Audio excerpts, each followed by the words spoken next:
Numerous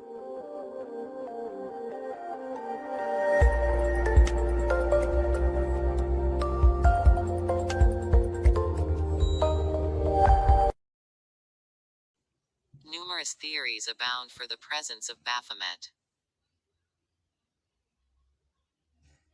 These include a linguistic corruption of the Prophet Muhammad, or Muhammad, a symbol of the baptism of wisdom, the direct translation of the Greek term Baphomet, and a literal idol. It is interesting to note that in Kabbalistic theory, the lesser countenance of God, the Zor Anpin, is revealed as a human head. Regardless of these elaborations, one thing is certain.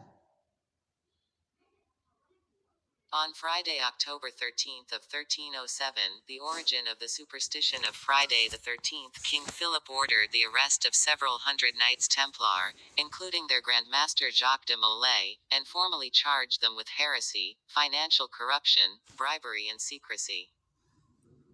Their assets were seized, members were tortured and burned alive at the stake, including de Molay, and the order was formally dissolved.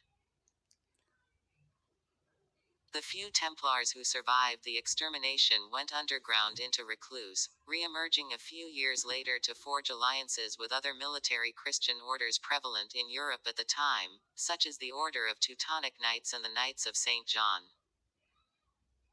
The Templars may have died in the most ignominious of manners. But their legacy, and some say their secret teachings, continue to this day. Sometimes in the most sinister form imaginable, as you will soon see. The legacy of the Templars.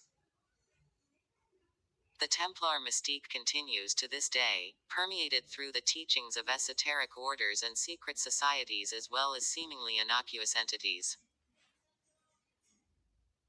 The International Youth Organization Order of de Molay, a Freemasonic offshoot professing to teach young men to become better and more responsible community leaders and organizers, takes its name from the martyred Templar Jacques de Molay.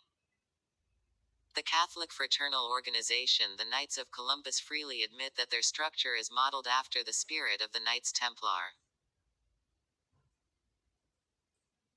And the French Revolution, widely held to be masterminded by the Order of Illuminati, of whom we'll go into detail in subsequent chapters, found an unlikely ally in the Templars when, during the public execution of Louis XV, an unknown man leapt onto the scaffolding to yell, "Jacques de Molay, thou art avenged!" before the applauding crowd before disappearing back into mystery. A blood-drunk boast. Or a Templar descendant. Freemasonry and the Knights Templar.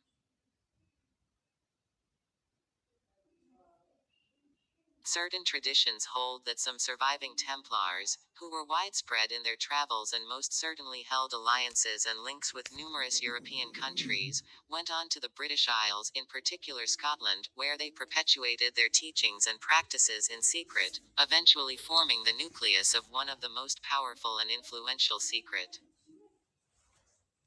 societies in the West, the ancient and accepted rite of Freemasonry.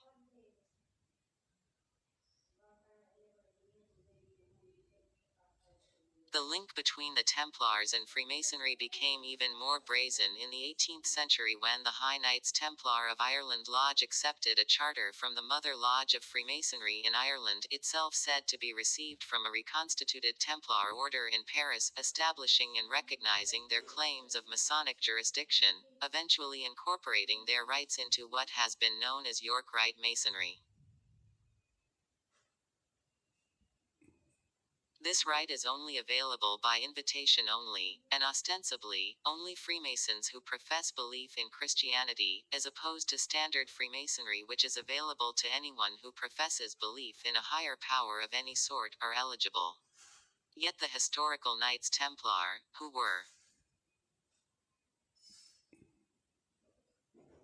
also a nominally Christian organization, were alleged to hold beliefs diametrically opposite to conventional Christian doctrine, including the rejection of Jesus Christ, perhaps influenced by contact with the nearby heretical Cathar sect of Gnostics active in the 12th and 13th centuries in the region.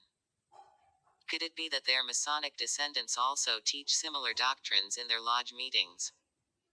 doctrines hidden, even from the eyes of the sincere but misguided new recruit.